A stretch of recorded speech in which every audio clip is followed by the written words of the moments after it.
Hello wine people, welcome to Thirsty and Wise, where we simplify wine. My name is Petar and I'm a wine educator. This is video 3 in our WSET Level 3 in Wine series. In this video, I will explain the WSET Level 3 in Wines tasting exam, the systematic approach to tasting that is used to taste wine on WSET Level 3.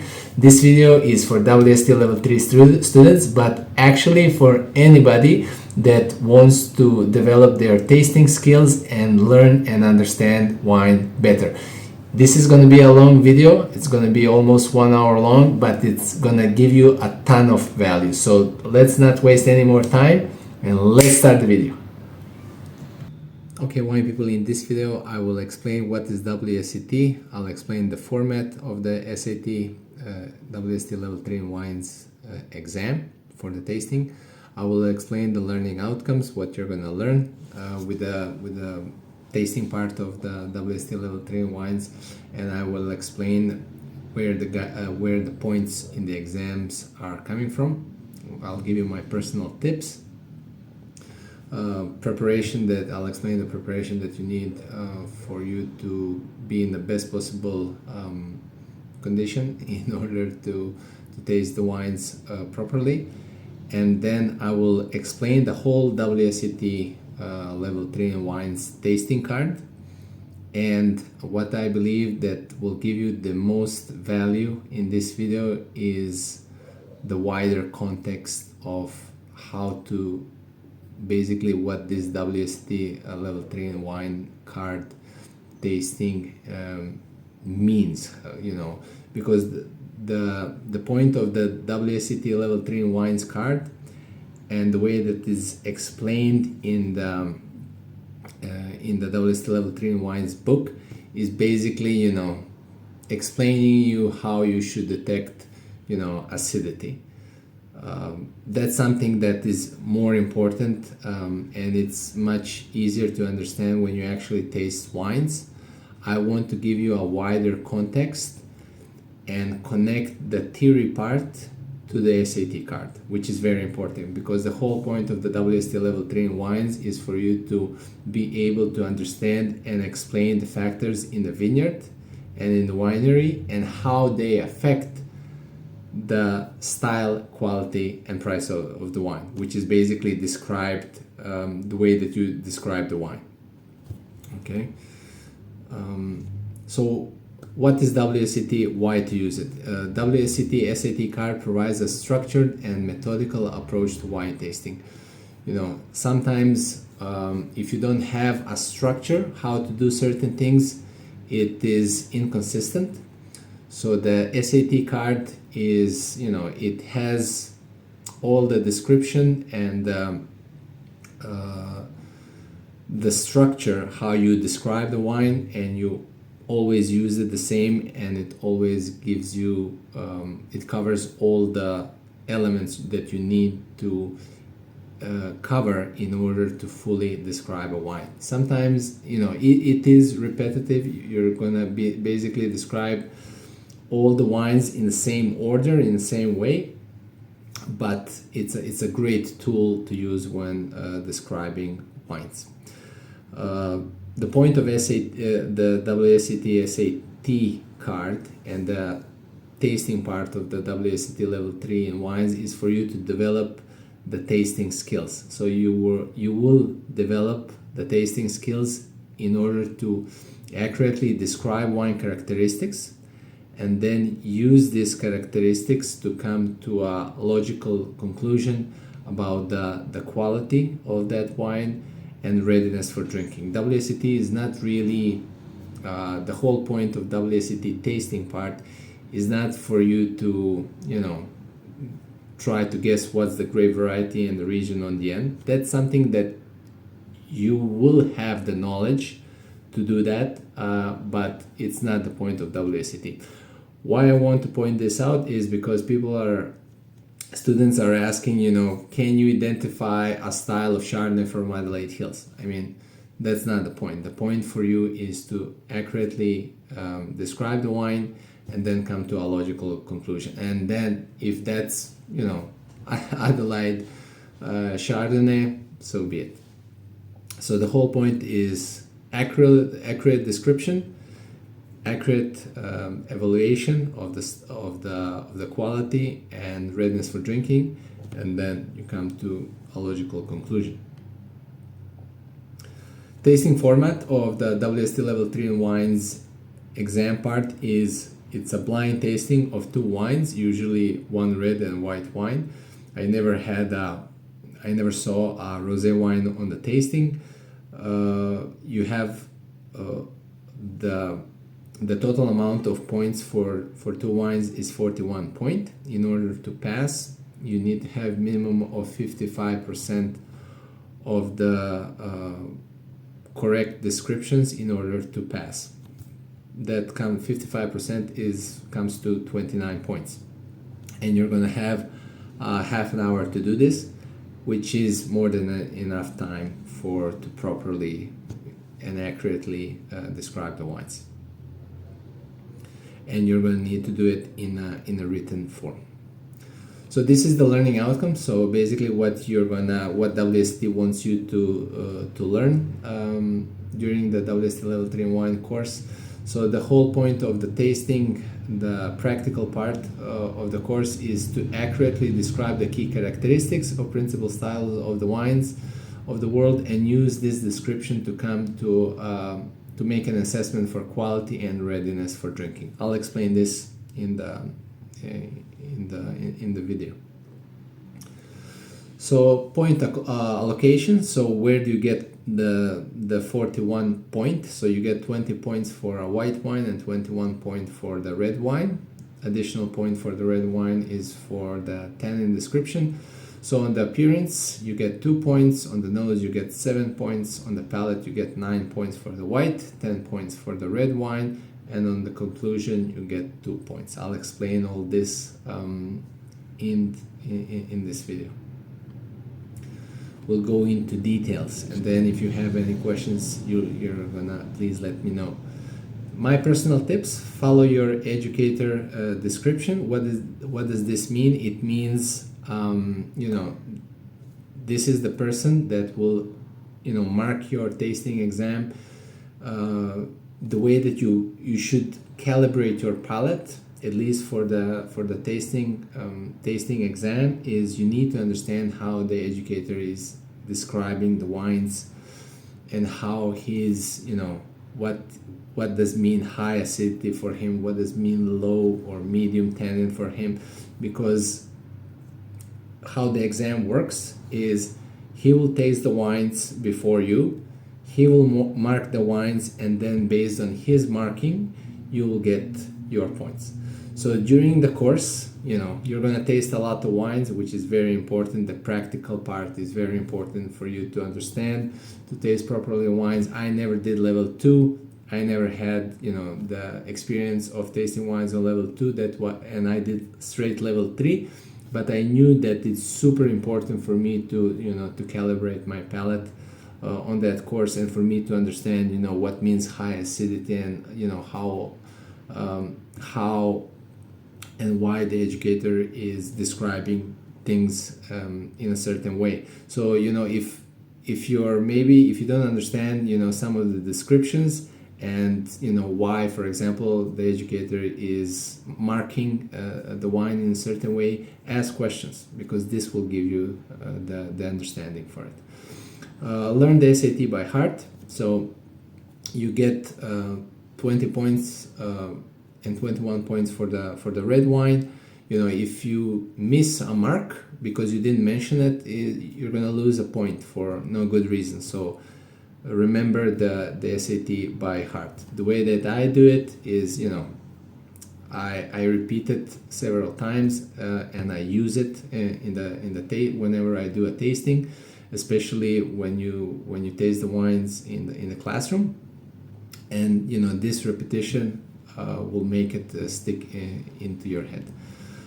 Things to consider. There's many things to consider in the tasting part. Basically, everything that gives you a point is important, right? But the way that I personally like to think about when I taste wines, I focus on determining and thinking about the quality of that wine,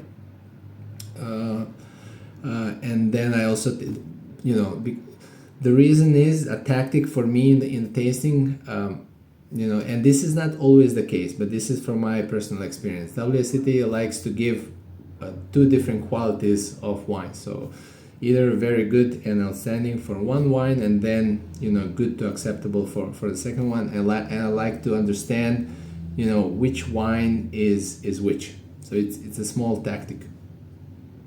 I like to think about aromas, primary, secondary, and tertiary. I'll explain all this. Primary, secondary, and tertiary. Why is this important? Because most of the points in the tasting exam you get actually from the aromas. You get 5 points, and then you get and plus you get the additional point in order to understand the development, and then you get 3 points for the flavors. So actually it's 9 points from a total of 20 and 21, which is almost 50%. So that's why it's very important. You need to understand that certain points for wine are already reserved. So for example, if the wine has primary, secondary, and tertiary aromas, if you don't recognize the tertiary aromas, it doesn't matter how much you describe primary and secondary, you don't get the points for the tertiary aroma that these points are reserved. Same thing if the wine has secondary aromas. It doesn't matter if you recognize primary and tertiary, for example. If you don't recognize the secondary aromas, you don't get points for allocated points for the secondary aromas. So this is what I mean by thinking about primary, secondary, and tertiary aromas.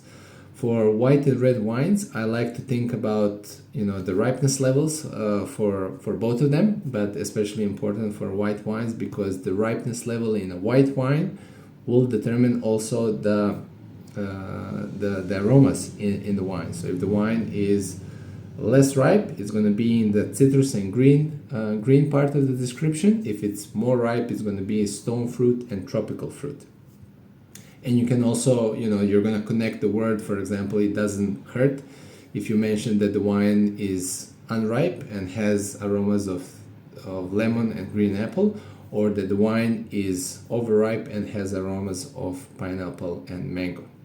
Where for the red wine, I like to think about black fruit and red fruit dominated wines. So if it's black fruit, it could be potentially certain grape. If it's red fruit only, it can be a certain grapes. And then there's some grape varieties that have red and black fruit. And then you can also think about the ripeness, like I said. Why to think about red and black fruit? Because the educator will mark these wines, and he will mark the wine as if it has red fruit. He will mark the wine if it has black fruit. There's a good amount of points available for the primary aromas, so it doesn't mean that you need to it doesn't mean that the description of the primary aroma, that all aromas that you mentioned need to match, but some of them actually do. So if you get, for example, if all 5 points are available just for primary aromas, and if the educator finds that the wine has black fruit aromas and red fruit, and you just mentioned the red fruit, then you would miss the points that he allocated for the black fruit aromas. And it's not only about the fruit, it's also on the primary section. You can have herbaceousness, herbal aromas, floral aromas. So I'm not saying to do like a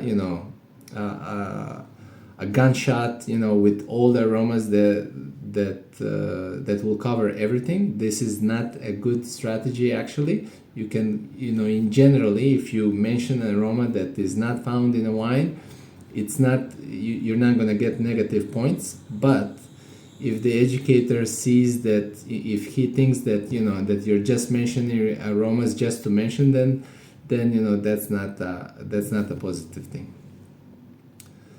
Preparing for the tasting. So tasting environment, you need to prepare the environment. You need to prepare yourself in order to have, to be in the best condition to properly taste wine. Drinking wine and tasting wine is totally different.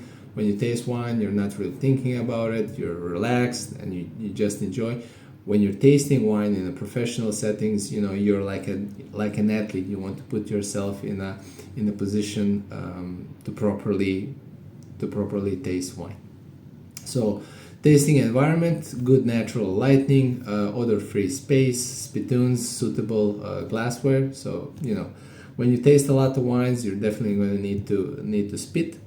Glassware, ISO glasses, the small glasses that are in the WSET classes are recommended, but they're not the only one. Just make sure that the glasses are all uniform, all the same, and that you're pouring the same amount of wine in each glass. Personal preparation, have a clean palate, avoid toothpaste or strong foods before the tasting so it doesn't interrupt with the flavors of the wine. Stay hydrated and maintain sensitivity. So wine will start to dehydrate your body, so make sure that you're drinking enough water during your tastings. Comma and hyphen rules. So this is important for you to understand. Whenever you see a comma in the SAT card, I'll show you this. It indicates that you can mention several descriptors for aromas and flavors. And honestly, this comma is only found for aromas and flavors of the wine. It means that you need to actually mention several of them. Like mentioning primary, secondary, and tertiary aromas, then mentioning different categories in the primary, secondary, and tertiary aromas. But then when you have the hyphen between the descriptions, like for example pale, medium, and deep, for example for the color, I'll show you all this. It means that you need to use only one descriptor. So if you want to describe a wine, the proper way to do it is, let's say, pale lemon. This is the proper way. If you say pale to medium lemon, even if the description, one of the descriptions of the intensity is correct, you're not going to get the point for that. So make sure that whatever, which is basically everything in the SAT except the aromas and flavors, you just need to use one descriptor for it. 5-point scale. So on level 3 we use the 5-point scale. On level 2 we use the 3-point scale. So what is the difference? So the parameter, the line where wines are low, medium, and high, or full, did not change. So wines that were before low or full or high are still the same. The only thing that changed is the medium part. So the medium part is more precise. Now you can say medium minus and medium plus. The way to understand this is, I understand that some wines are going to be, high. For example, acidity or tannin will be higher than certain wines that are also described high. But you need to understand, we need to put a line somewhere, and then to understand where does the high start from. The whole point of the level 3, I found myself, a lot of times when I'm describing a wine on level 2 to students, I find that, having that medium is not properly describing the wine, because, there's some wines that are medium, but there's some wines that are not, they're a little bit more than medium, but they're not high. So this is, this is the additional, more precise description of having medium minus or medium plus where it comes to play. I hope this is clear and makes sense.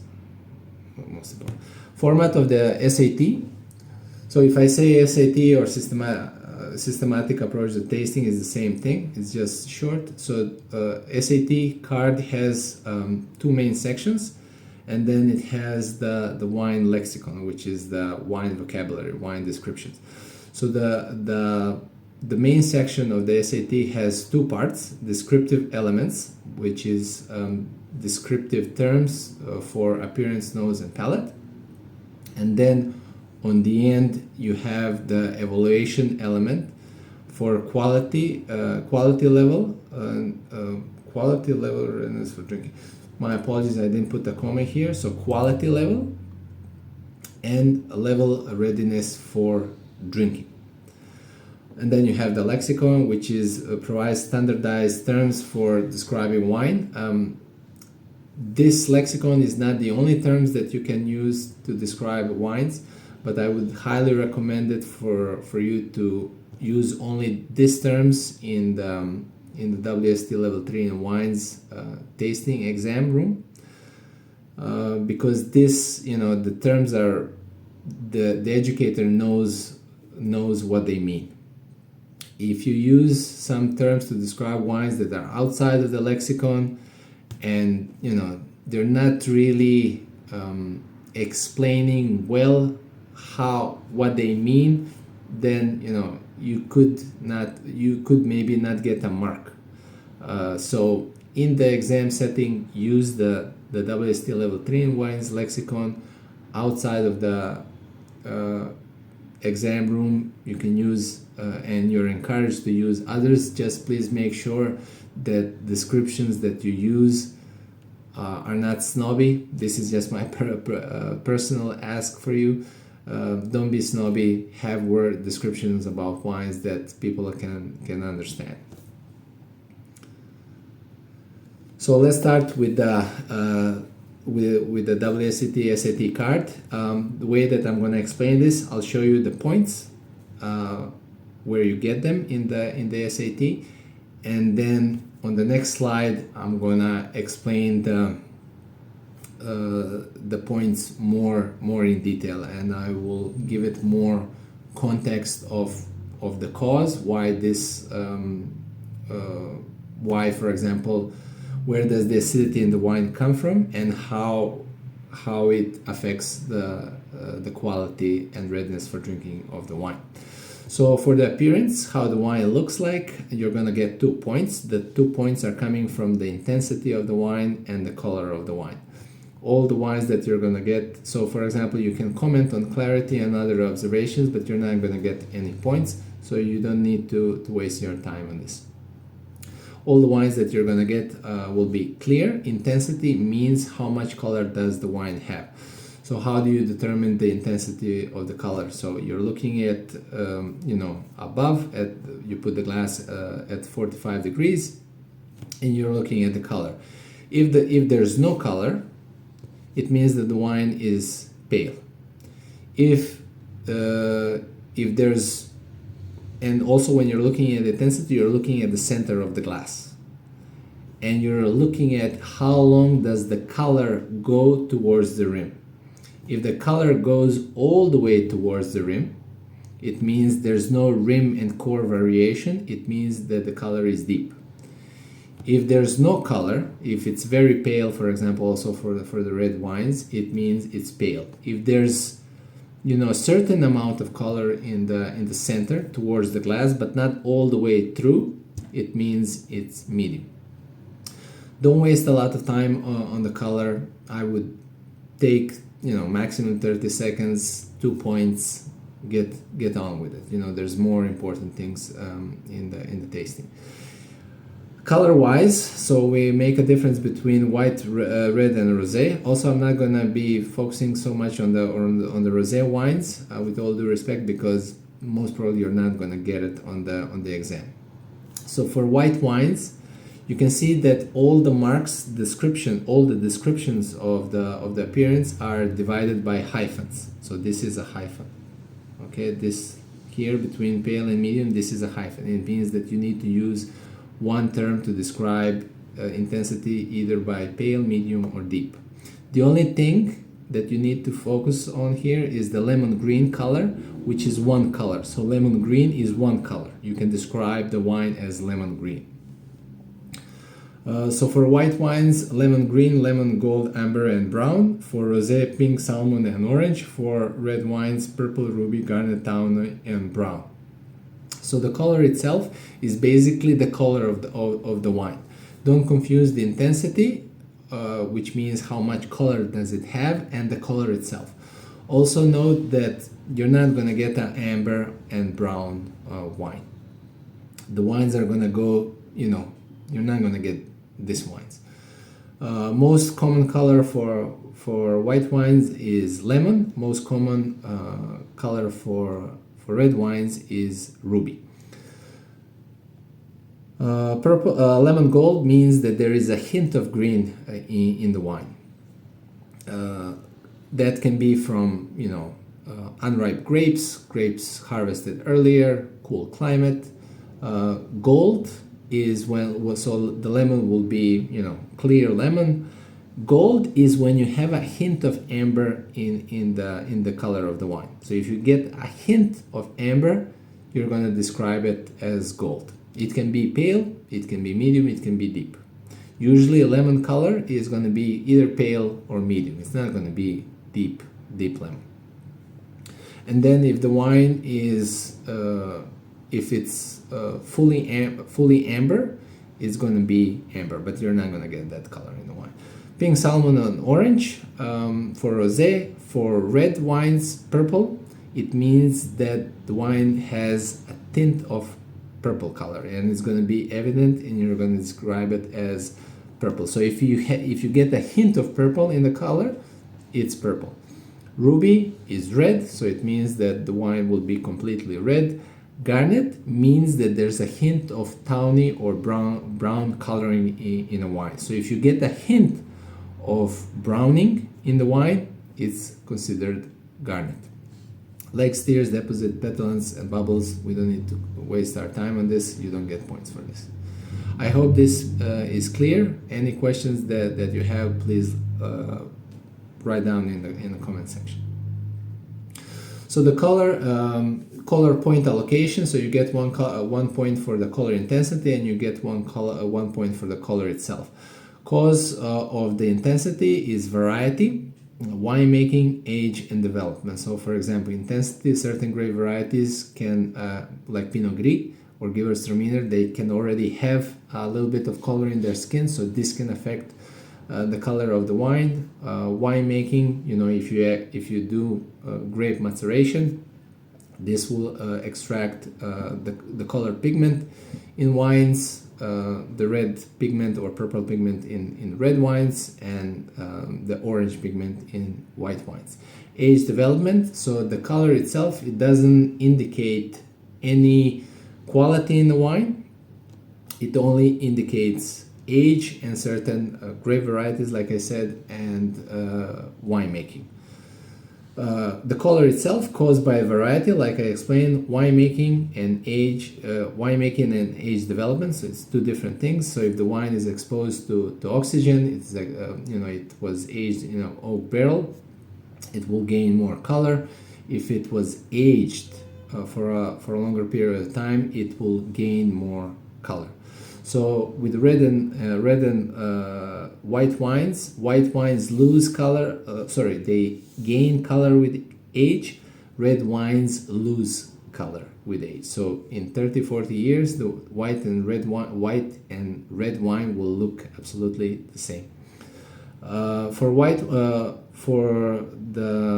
I explained this for color, variety, winemaking, and development. Okay. For the nose, you get 7 points. So you don't get points for condition. All the wines are going to be clean. You get 1 point for intensity, 5 points for aroma characteristics, and 1 point for development. Let me explain. Intensity can be a light, medium minus, medium plus, and pronounced. You're gonna test this in the classroom when you taste the wine. Basically, when if you pour a wine in a glass and it's already smelling, you don't need to smell it. It's pronounced. If it's a little bit less than that, it's medium. If you need to put the glass in front of you, it's going to be medium. This is just rough description. You're going to calibrate this on when you actually taste the wine. And then, if you put your nose inside and, it's barely something, it's medium minus. And if you don't smell nothing, it's light. Aroma characteristics, primary, secondary, and tertiary. Primary aromas are aromas that are coming from the grape itself and from the fermentation. Secondary aromas are wine making techniques like oak aging, lees contact, and malolactic conversion. And tertiary aromas that the wine develops with age in the bottle. I'll come back to in the lexicon part with the primary, secondary, and tertiary. Let me explain the development. On the development, you get 1 point. The wine can be, so you're going to choose one. Youthful, developing, fully developed, and tired or past is best. Is the same thing. Youthful wine means that the wine doesn't have any tertiary aromas. It can have primary, it can have secondary aromas, but it doesn't have tertiary aromas. Developing wine it means that the wine has a hint of tertiary development. Fully developed wine means that the tertiary aromas are an important part of that wine. So the wine can have, in a fully developed wine, wine can have primary aromas, it can have secondary aromas, but the tertiary aromas are, a big piece of that wine. So if you're describing, I always also recommend on the development description, the way that you describe a wine, meaning amount of descriptions that you put in each section, primary, secondary, and tertiary, is a good way to communicate in which stage of development that wine is. Meaning, if you have more descriptors on the primary side, it means that wine is dominated by primary aromas. If the wine is more on a tertiary side, it means if you have more descriptions of tertiary aromas, it means that the wine is fully developed.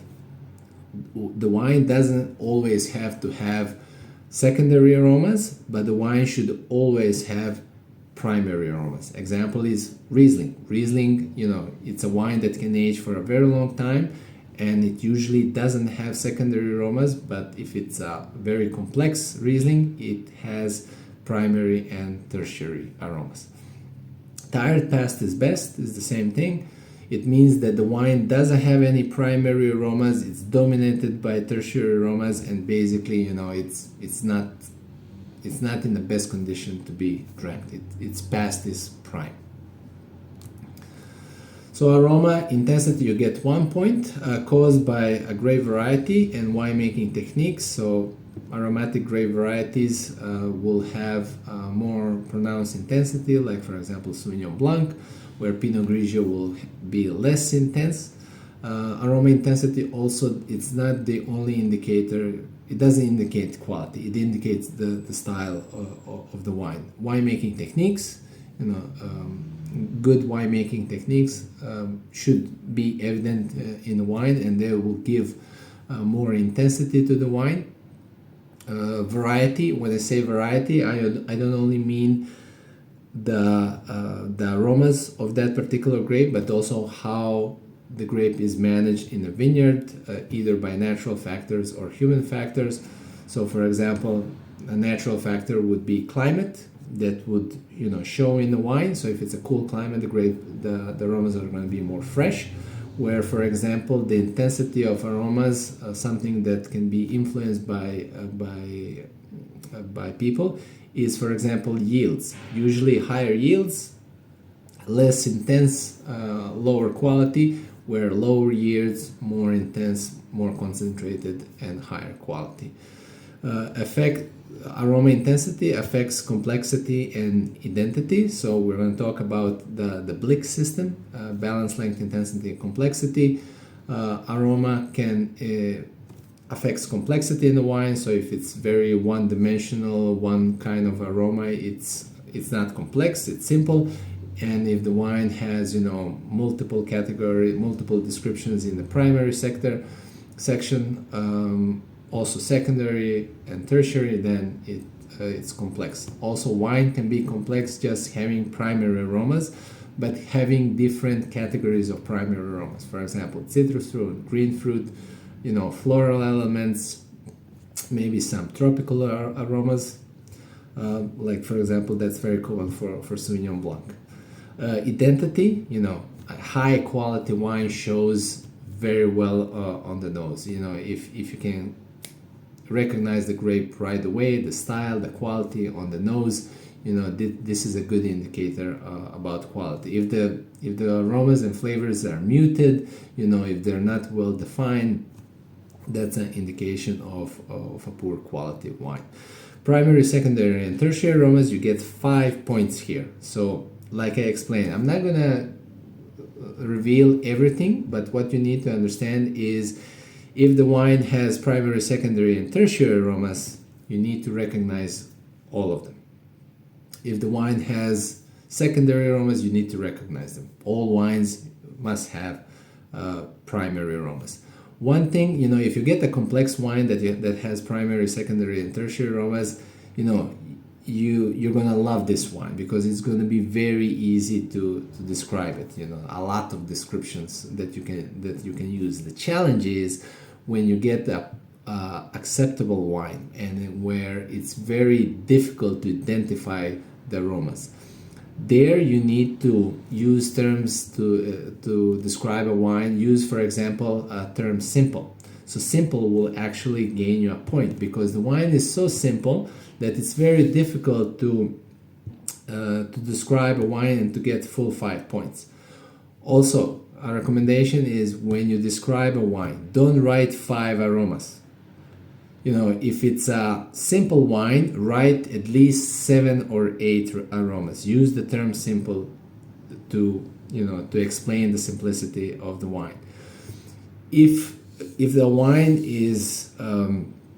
has primary, secondary, and tertiary aromas, you can use 10, even 12 descriptors. So make sure that you have enough descriptors for you to gain 5 points, but don't go crazy and don't mention things that you're not tasting in the wine. Primary aromas come from like citrus, floral, and herbaceous. They come from the grape variety, obviously, and the level of ripeness. So like I explained for white wines, if the wine is ripe, it's not going to taste like green apple, it's going to taste like mango. If the wine is less ripe, it's going to taste like citrus and like lemon and green apple, for example. Grape variety and ripeness. Ripeness is also something that you should mention for the wine, for the white and for the red wines, and then also for the red wines. If you say that the wine is ripe, you're going to have certain descriptors that are going to be explaining that level of ripeness. Secondary aromas are evident of winemaking. Secondary aromas like oak aging, oak fermentation, least contact, and malactic conversion. Winemaking techniques is the cause. Tertiary aromas are a cause of wine evolution in the bottle, so you're gonna get aromas like dried fruit, leather, and earth. On the development, you're going to get 1 point. It indicates age and potential for aging. It has an effect on complexity. What do I mean by potential for aging? If the wine is past its best, it definitely doesn't have potential for aging. But if the wine has primary and secondary aromas with very strong structural components like acidity, tannin, flavor intensity, then that wine can be too young, for example. I'll explain that in the following section. It's a long video. My apologies for that, but I think it's super important, and I hope that I'm giving you value in this video. Please let me know. So youthful wine, like I said, it has primary or secondary aromas only. Developing, it has primary, secondary, and start of tertiary aromas. Fully developed wine has tertiary aromas as well as tertiary aromas are well developed, and then past is best, no primary aromas. On the palate, you're going to get 9 or 10 points for sweetness, acidity, tannin, alcohol, body. Mousse is not relevant for level 3. Flavor intensity, flavor characteristics, you get 3 points. So I'll explain this. And on the finish, you get 1 point. So sweetness, sweetness is how much sugar that the wine has. Cause for sweetness in the wine is the level of ripeness and winemaking. You need to understand that any wine can be sweet and it can be dry. The whole point is the winemaking, the decision of the winemaker for that wine either to be sweet or dry or anything in between. Some wines can be mandatory sweet. They're going to be sweet for sure. If, for example, the level of grapes is that high, that the sugar in the grape is too high for all the sugar to be fermented. But that's a special topic for sweet wines. Most of the wines are going to be dry, off sweet. Very few wines are going to be medium sweet, and there's certain wines like Sauterne that are going to be sweet or even luscious. Sweetness in a wine affects wine balance, body, texture, and aging potential. Balance if the wine is too sweet. I'll explain this on the end when we talk about quality. If the wine is too sweet, it's out of balance. Sweetness gives body, texture to the wine. Wines with residual sugar will feel more rich, more full, more texture. There's going to be more texture in the wine, and sweetness in the wine can also give a longer potential for aging. For example, especially for very sweet, luscious wines like Sauterne or TBA German Rieslings. But not one element by itself will not give a potential for aging. So you need to have few elements. The most important one is flavor intensity. If the wine doesn't have flavor intensity, it cannot, even it has high acidity, high tannin, and high sugar, it's not really going to develop in something more interesting. Acidity 1 point caused by grape variety and winemaking. A variety, when I mean a variety, meaning certain grape varieties like Sauvignon Blanc, they have natural high acidity, they retain acidity very well, even in warm climates.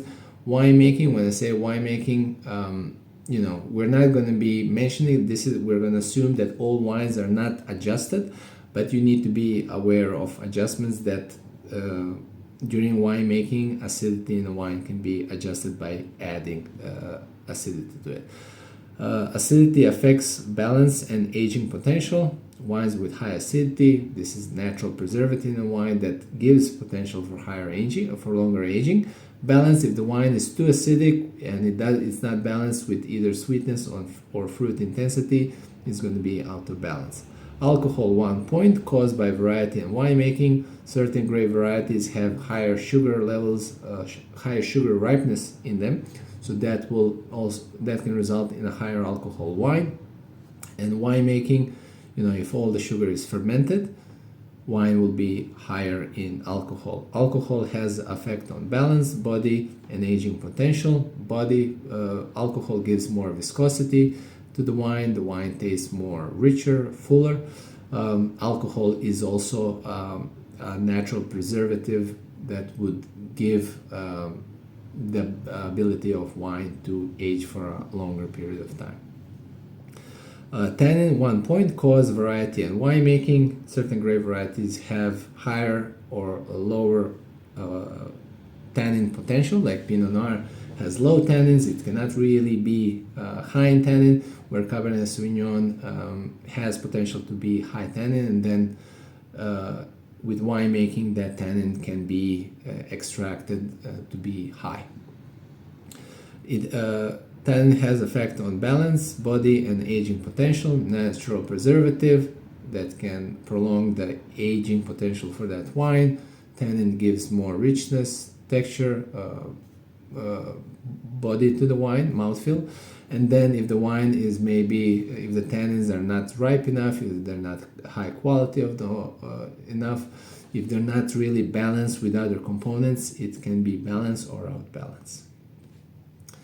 Body, 1 point, cause, variety, and winemaking. Body is the mouthfeel expression that the wine has when you're having it on your palate.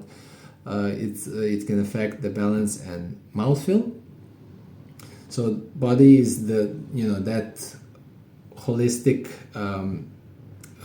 effect that elements in wine like sweetness, alcohol, tannin, acidity, fruit intensity, aging gives you as a full mouthfeel on the palate.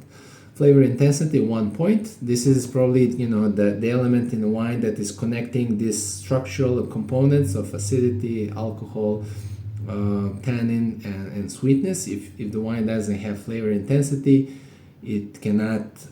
It's really not going to become anything more complex and exciting. Caused by variety and winemaking, effect on mouthfeel and aging potential, like I explained. Flavor characteristics, you get 3 points. To make it very simple, if the wine has primary, secondary, and tertiary aromas, you need to identify all of them to get 3 points. Flavor characteristics are caused by variety, winemaking, and aging in the bottle. It affects complexity and aging potential. Meaning, if a wine can be complex just by having primary aromas, but having different categories of primary aromas, as I explained earlier. And then aging potential. If it's dominated by tertiary aromas, it's not really a wine that has aging potential. Where if it's dominated by primary aromas, it has good structure with acidity, alcohol, tannin, and sweetness, that wine has a long potential for aging. Finish, caused by variety, winemaking, and aging in the bottle. So finish is only the pleasant aromas and flavors that linger after you drink or spit the wine.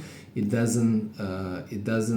If you have sweetness, acidity, tannin, alcohol lingering, these elements are not considered as they're not affecting the finish. So the only thing that you should be considering when you're describing the length of that wine is the primary, secondary, and tertiary aromas, and it has effect on quality, of course. More complex wine indicates higher quality.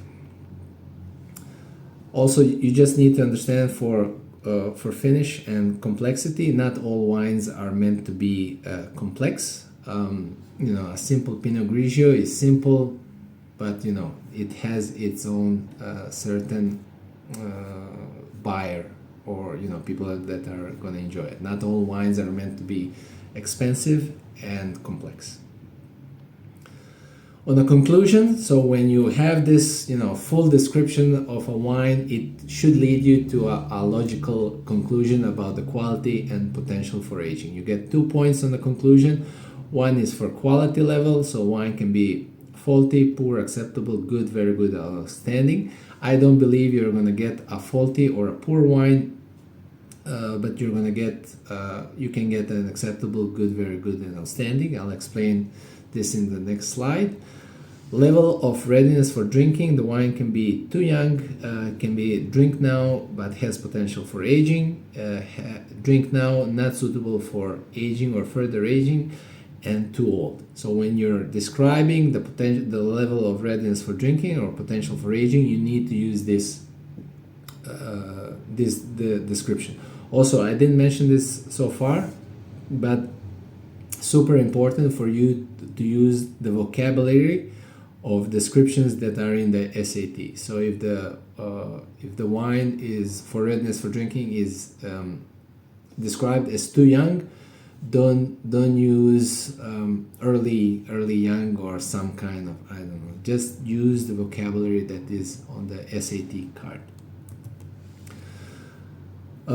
SAT conclusion quality. So quality 1 point, use the Blitz system. So Blitz system is balance, length, intensity, identifiable characteristics, and complexity. You're not going to need to use this basically justification of how you came to the quality or aging potential. You're just going to need to mention, outstanding quality, drink now, but has potential for aging. All right, you're not going to need to explain this on the conclusion part, but it's a good practice, for example, during your course, and especially if you're planning to do the diploma, where this blitz system will be expected from you to use on the conclusion part on the tasting exam. So just very simple on the bliss system. So balance. Usually when you talk about balance, you talk about fruit and sweetness on one side, softer elements, and acidity and tannin structural elements on the other side. So they should balance each other out. Wine can have high acidity, but it should be balanced with fruit or sweetness. The same thing for tannin. You can also talk about, when you talk about balance, you can talk about different things. It's not only about this element. You can talk about integration of alcohol, of integration of aromas, of how the aromas are divided between primary, secondary, and tertiary aromas. Anything that has sense when you're explaining balance. Length, flavors, nut sweetness, acidity, and bitterness. I already explained this. Intensity and identifiable aromas. So not all wines are meant to be pronounced in intensity. It's not the only thing that is important in that wine, but the aromas should be well defined. Well defined aromas are a character of a high quality wine. How well the aromas are expressed. Complexity, I explained this. Primary, secondary, and tertiary aromas. And then the quality. Faulty wine, obvious fault. Poor, minor fault, and out of balance. So you can still drink it, but it has a fault and it's out of balance. So you're not gonna get this kind of wines on the exam. Acceptable has one negative, has one positive. That's what I wanted to write, and 3 negatives. So think about when you talk about blitz system. If a wine if it's just acceptable, it has 1 positive comment and has 3 negative comments. So think it like that. Good wine will have 2 positive and 2 negative comments. Basically 2 things that it could be better. That's what WSET likes to use, the term could be better. A very good wine will have 3 positive comments, and there could be 1 thing that would make that wine even better, outstanding, and then outstanding wine will have no negative comments. It will be outstanding wine. Conclusion: readiness for drinking. Readiness for drinking, you get 1 point based on the aromas and structure of the wine. Not every wine is meant to age. Like I said, Pinot Grigio, a simple Pinot Grigio is not meant for aging. What I want to say is, don't judge the wines. Not all wines are meant to be complex and outstanding. There's wines that are simple and super enjoyable, right? This is not WSET. This is just my personal advice. Don't be snobby about wine. What does it mean too young? Too much potential that is not showing at the moment. So the wine that has pronounced flavor intensity, good structure like acidity, alcohol, tannin, sweetness, and it's still not showing that tertiary character, which will show in the future. So this wine has so much potential. It's not showing that at the moment, and it's too early to drink this wine. Drink now, but has potential for aging. Meant for aging, has developed, but can get even better. So it's a wine that has good structure, it has flavor intensity, it's already showing a little bit of that potential, but you can drink it now, but it will get better, more complex, more interesting in the future. Drink now, not suitable for aging or further aging. So there's 2 elements in this description. Drink now, not suitable for aging, or drink now, not suitable for further aging. So drink now, not suitable for aging is that Pinot Grigio. Simple Pinot Grigio, lovely, simple, fruity. That wine is not meant for aging. Drink it now. Drink now, not suitable for aging. Drink now, not suitable for further aging is a wine that is complex. It has primary, secondary, and tertiary aromas. You know, it's in its prime. It will not get better any. It will not get better than this. Drink it now. So it still has that primary aroma part. Drink it now. It's not going to get better. And then too old past is best. Wine has it's showing too much tertiary character. It's not showing any primary aromas. It's past is best. The lexicon, we'll just go through it quickly. Primary aromas and flavors of grape and alcoholic fermentation. So I highlighted in yellow aromas that the descriptors that are used for white wines. In red, it's highlighted for aromas that are used for red wines. In some of them, you're going to have a red and a yellow line. It means some aromas are used for red, some aromas are used for white.